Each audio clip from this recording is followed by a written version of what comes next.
Eu decidi escrever esse roteiro e fazer esse vídeo depois de reassistir o último que postei, intitulado Horimiya, Vai Ficar Tudo Bem. Após reassisti-lo, eu comecei a me lembrar de mais e mais momentos daquela época que descrevi no vídeo, bem como de uma época que ainda a antecedia. Então esse vídeo é e não é uma espécie de continuação do último. Você pode assisti-lo por si só, mas se tiver visto outro, uma ou outra coisa vai ser mais fácil de pegar assim que eu mencionar, devido ao contexto maior que você vai ter. Antes de começar de fato, se puder me seguir no Insta ou Twitter para não perder futuros lançamentos, isso seria muito da hora. A arroba é @KiskesJournal para todas as redes. Já deixa o like também, que me ajuda bastante, e vamos pro vídeo. Muito prazer, eu sou o Kiske.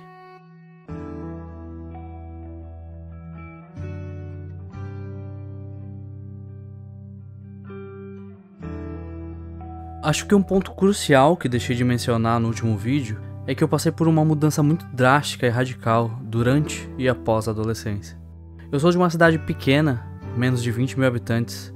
Os costumes e as pessoas são bastante enraizados em você, e as coisas demoram para mudar.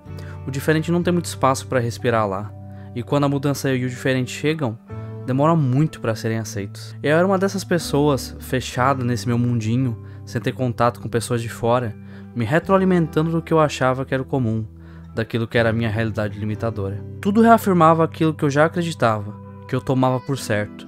Não havia espaço para novidade. Essa visão limitada tinha respaldo naquela minha realidade. O fato de eu ser uma pessoa naturalmente introvertida não ajudava em nada. Eu nunca fui de sair e meus pais sempre foram bastante rígidos quanto à ideia de eu sair quando era criança. Então eu não ia muito na casa de amigos, nem meus amigos vinham na minha casa, salvo um que ainda assim ia pouco, e provavelmente foi o único que chegou a frequentar minha casa durante a infância. Só após a pré-adolescência que comecei a ter um pouco mais de liberdade, e ainda assim era bastante limitado em comparação às demais crianças da minha idade. Como cito no vídeo de Vitamin, sofri bastante bullying na infância e infelizmente também eu reproduzi. Eu também era muito frustrado mesmo. Descontava no meu irmão mais novo, bastante dessa frustração. Eu tinha ódio, borbulhava. Era preconceituoso devido a boa parte do meu entorno também ser, e portanto, achava normal e também reproduzia esses diversos preconceitos. Sem falar no machismo, primeiro que homem não senta nem pra conversar.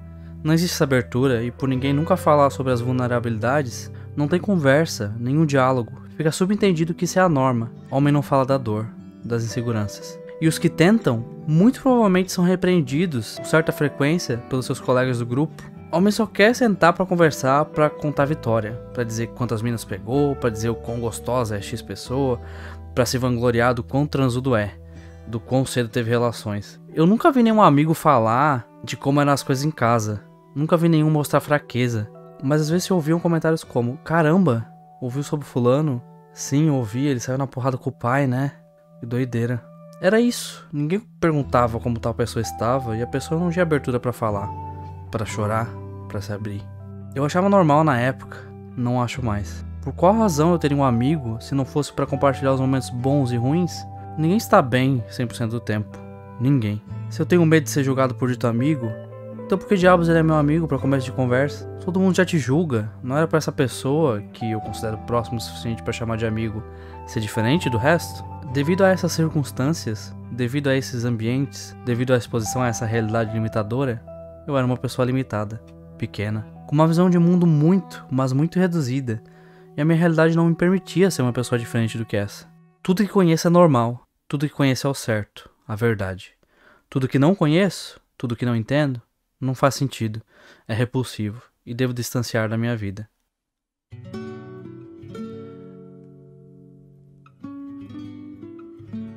Como eu não saía da minha cidade, não era exposto a realidades diferentes, e também não queria. Tudo que eu tinha ao meu redor era o suficiente. Bem, pelo menos era o que aquele meu eu de 15 anos achava. Eu comecei a ver anime no primeiro ano do ensino médio, e continuei assistindo pelos anos que se seguiram.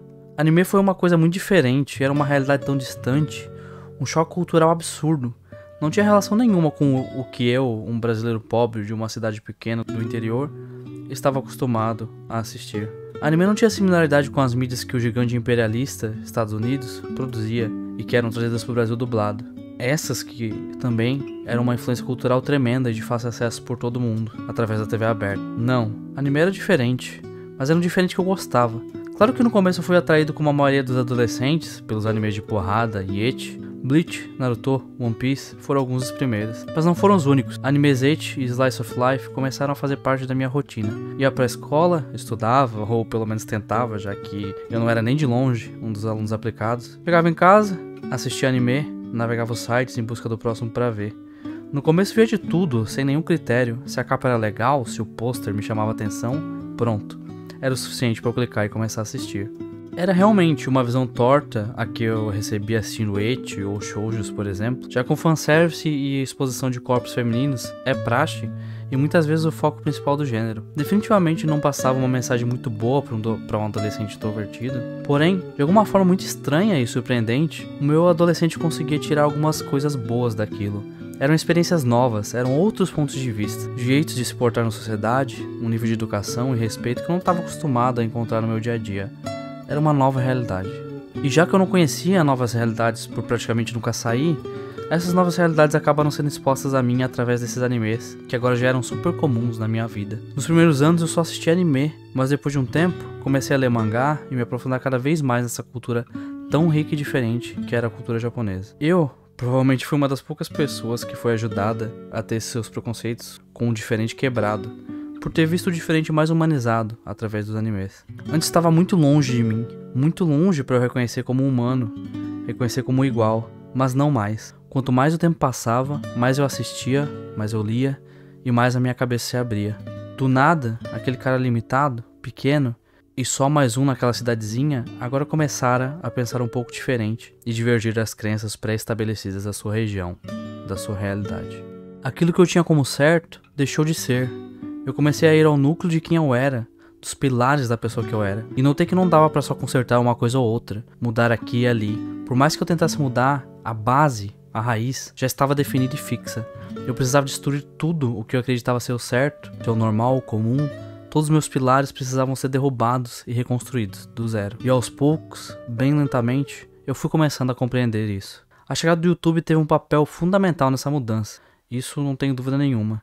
O fato de eu poder ser exposto a diferentes realidades e pontos de vista do meu quarto, sem precisar sair de casa, era perfeito para ajudar nessa mudança que já havia começado a se iniciar dentro de mim. Outros pontos de vista se chocavam com os meus, e cada vez mais havia uma ruptura sendo criada na minha base.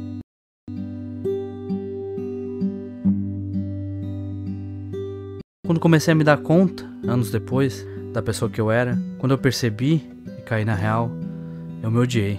Eu finalmente entendi, olhando pra trás, o quão pequeno eu era, e percebi que aquilo me enojou. O desprezo por aquele meu eu era gigante, ao ponto de eu quase não conseguir me reconhecer. Eu queria ao máximo me distanciar daquela pessoa. Eu já nem mais o reconhecia como eu não queria, eu me negava. Era um ser humano repulsivo e eu não queria acreditar que aquele era eu, que eu tinha sido aquela pessoa ignorante por tanto tempo.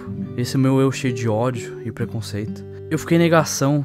Passei a dizer por um tempo que eu havia matado aquele meu eu antigo, que ele me envergonhava. Mas alguns anos se passaram, e continuando em constante mudança e aprendizado, eu finalmente entendi. Era pra ser óbvio, mas pra mim não foi. Aquele eu, que eu não queria acreditar que era eu mesmo, fez parte de mim, fez parte da minha história, e olhando pro passado e percebendo os meus erros, foi que finalmente eu pude entender. Se eu olho pra trás e noto que era uma pessoa pior, significa que eu melhorei. Se eu olho pra trás e percebo tantos erros, é a minha chance de mudar, pra não os cometê-los novamente. Aquele eu que eu quis negar faz parte de mim. Se ele não tivesse sido, se ele não tivesse existido, talvez eu não seria como eu sou hoje. Se eu não tivesse começado a fazer uma mudança, que começou com mudanças tímidas, talvez, quem sabe, eu não tivesse chegado a alcançar uma mudança tão radical, que mexeu na base, no núcleo do meu ser. Eu queria matar o meu eu, a lembrança, a existência, toda a pessoa amargurada e rancorosa que eu era. Eu queria destruir aquela imagem, essa pessoa que eu detesto ou que representa tudo o que eu detesto. Mas é impossível, aquele Marcos que já não existe mais, ainda assim faz parte da minha história, e foi de fundamental importância para que eu me tornasse quem sou hoje. É quase como se eu tivesse me salvado como indivíduo, e me tornado alguém que, mesmo ainda bastante falho, é alguém de quem consigo me orgulhar, mesmo que minimamente. Muito prazer, eu sou o Marcos. Queria agradecer a todos que têm me acompanhado e prestigiado meu trabalho até aqui. Então, para você que assiste, curte, se inscreve e comenta, eu agradeço muito, de verdade. Meu canal deu uma diminuída na velocidade em que atinge as pessoas, e eu sei que o YouTube tem um costume de não entregar os vídeos para todos os inscritos, mas tudo bem. Para você que sempre me acompanha, pode ser 1, 2 ou 10 pessoas, não faz mal. Fico feliz se conseguir agradar alguém, mesmo que não seja muita gente. Se você puder clicar aí no sininho para ativar as notificações ou me seguir nas redes sociais para não perder quando tiver vídeo novo, vai me ajudar muito, muito mesmo. A arroba é @KissKissJournal para todas as redes. E claro, se quiser trocar uma ideia sobre o vídeo ou sobre algum anime, mangá, game, quadrinho, só comenta no vídeo aqui embaixo ou me chama na DM em qualquer rede social. Você pode notar que eu sempre respondo o máximo de pessoas possível. Então pode ficar tranquilo que eu vou ler seu comentário, e se eu tiver alguma coisa interessante para adicionar, eu vou estar respondendo. Também participo do TofuCast, podcast do meu amigo editor Takumi. O canal dele está aparecendo no card e na descrição. Caso alguém tenha interesse de conferir uma versão minha, trocando uma ideia sem roteiro, nem nada, dá uma passada lá. O último vídeo foi sobre o mangá Bleach, mas também temos episódios de Chainsaw Man, Persona, Dragon Ball e diversas outras franquias. Com certeza alguma coisa vai te agradar. Então é isso, galera. Nos vemos no próximo vídeo. Até mais.